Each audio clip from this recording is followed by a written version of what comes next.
இன்னும் எவ்வளவு நாள் தாண்டி நீ இப்படியே இருக்க போற? நீ ஒன்னே ஒண்ணு மட்டும் இன்னும் புரிஞ்சுக்கவே மாட்ற. இங்க யாரும் உன் கூட கடைசி வரைக்கும் வரப்போறது இல்ல. நான் பேசுறது உனக்கு கேக்குதா இல்லையா? உன் அப்பா அம்மாவே உன்னை விட்டு போனதுக்கு அப்புறமும் நீ இன்னும் புரிஞ்சுக்கலன்னா என்ன அர்த்தம்? இப்படியே வந்து வந்து யாரும் உனக்கு அட்வைஸ் பண்ணிட்டு இருக்க மாட்டாங்க. என்னமோ பண்ணு. சாப்பாடு வச்சிருக்கேன், அதையாவது எடுத்து தின்னு.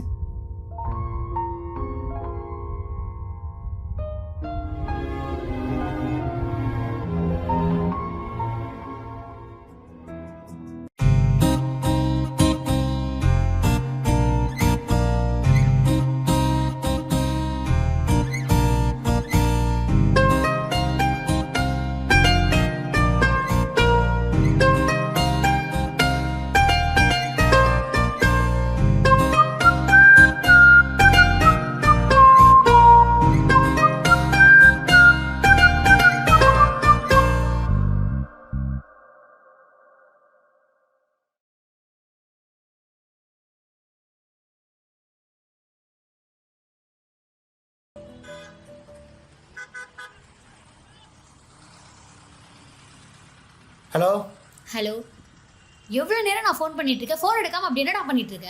மது, அப்பாக்கு ஆக்சிடென்ட் ஆயிடுச்சு, பிளட் தேவைப்படுது, அது விஷயமா நான் ஓடிட்டு இருக்கேன். என் மண்டையில் எதுவுமே ஓடல.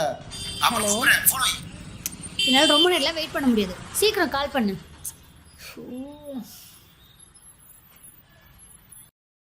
ஹலோ, சொல்லுங்கள் ப்ரோ. அர்ஜென்ட்டாக பிளட் தேவைப்படுன்னு சொல்லியிருந்தேன். ப்ரோ எனக்கு உடம்பு சரியில்லை ப்ரோ, இப்போதெல்லாம் பிளட்டு தர முடியாது ப்ரோ. Sorry bro. சொல்லுங்க ப்ரோ. அப்பாக்கு ஆக்சிடென்ட் ஆயிடுச்சு. அப்படியா?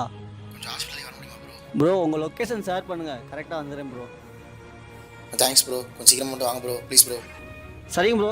ஓகே ப்ரோ, நான் சீக்கிரமாக வந்துட்டு உங்களுக்கு கால் பண்ணுறேன் ப்ரோ.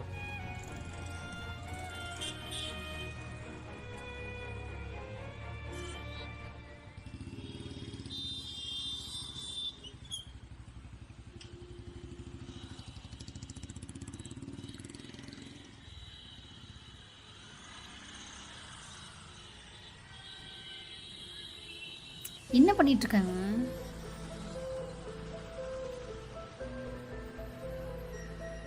ஹலோ, சொல்லு. இதான் நீ கால் பண்ற லட்சணமா? டேய் புரிஞ்சுக்கோடா என் நிலைமையை, நான் அப்புறமேட்டு கால் பண்ணுறேன் உனக்கு. வை. டேய் மச்சான், எங்கடா இருக்க? ஹாஸ்பிடல் போய் சீக்கிரம் வாடா, அப்பா வேற சீரியஸ் சொல்றாங்க, எனக்கு பயமா இருக்கு. இவன் வேறு ஃபோன் பண்ணிக்கிட்டே இருக்கா புரிஞ்சுக்காம. அப்பாவுக்கு வேறு என்னாச்சுன்னு தெரில. ஷூ, வேறு ஃபோன் எடுக்க மாட்டேன். வந்துட்டானா இல்லையா? ஓ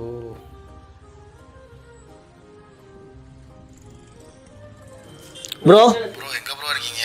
அவன் லொக்கேஷன் பக்கத்தில் வந்துட்டேன் ப்ரோ.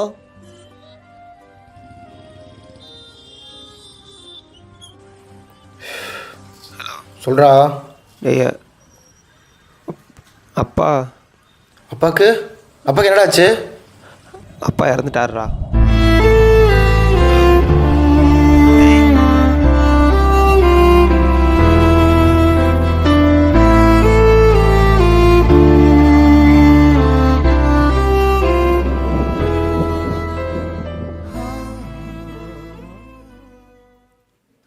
மது, எப்படி இருக்க? இருக்கேன். என்ன அவன் பேசலன்னு உங்களை அனுப்பிச்சி வச்சானா? நான் இருக்கேன்னா செத்துட்டேனான்னு பார்த்துட்டு வர சொன்னானா? ஒரு நாள் கூட என்ன பார்க்க வரணும்னு தோணல அவனுக்கு. அப்படி என்னங்க கோவம்? தானங்க வருவான்.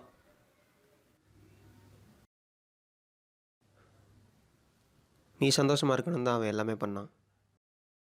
ஆனால் அவனுக்கு என்ன பிரச்சனைன்னு நீ கேட்டிருக்கியா? அவனுக்கு என்ன பிரச்சனை இருக்க போகுது? அவன் ஒரு கேன்சர் பேஷண்ட். கேன்சரா? ம். அவன் ஒரு வார்த்தை கூட சொல்லலை இதை பற்றி. நிஷாந்தோட அப்பா இறந்ததுக்கப்புறம் அவனால் ஒரு வாழ்க்கையை தனியாக வாழ முடியும்னு நினச்சேன். ஆனால் நினச்சி பார்க்க முடியாத அளவுக்கு இன்னொன்று நடந்துச்சு.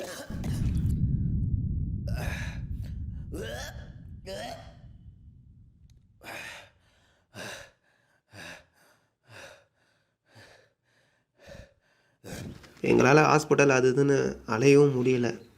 என்னாலே அவனை சரியாக பார்த்துக்க முடியல.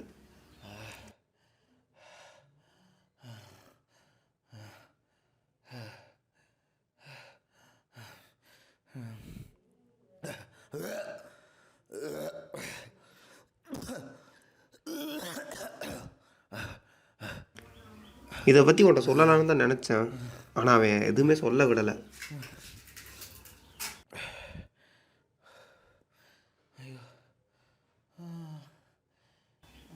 டேய் இப்பயாச்சும் நீ மதுக்கிட்ட போய் சொல்லுடா.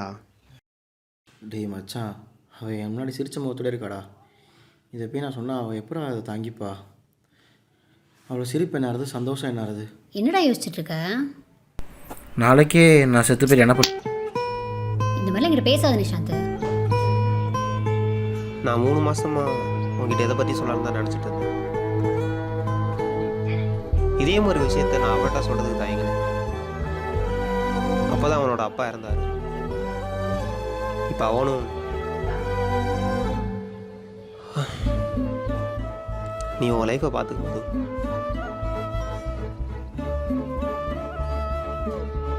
என் மேலே எனக்கு எதுவும் தப்பு இருக்கிற மாதிரி தெரியல. இது எல்லா பொண்ணுங்களுக்கும் இருக்கிற காமன் ப்ராப்ளம் தானே. அந்த சுச்சுவேஷனில் எனக்கு அவன் வேணும், என் கூட இருக்கணும்னு தோணுச்சு. எனக்கு இருந்த பெயினில் அவனுக்கு என்ன பிரச்சனை அப்படின்னு நான் காது கொடுத்து கேட்கல. இப்போது அவனை நான் புரிஞ்சுக்கிட்டேன், ஆனால் அவன் என் கூட இல்லை.